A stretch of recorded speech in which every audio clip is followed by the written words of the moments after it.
ഗസാതെരുവിലെ ചോര കണ്ടേ ഞാനും എഴുതട്ടൊരു കണ്ണീർ കാവ്യം.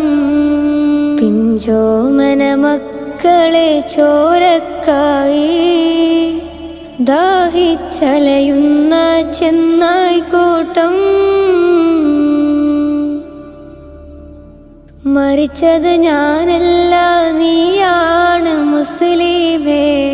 ഫാസിസ തടവറയിൽ അടിമയായി നിൽപ്പോ നീ എന്ന് തീരും ഈ കണ്ണുനീരിൻ മോചനം നേടുകില്ലേ? ഫലസ്തീൻ ചിരിയെന്നത് കാണാക്കിനാവല്ല, അറബിപ്പൻ വിളയുന്ന കാലം വരുന്നുണ്ട് തഖ്വ കൊണ്ട്.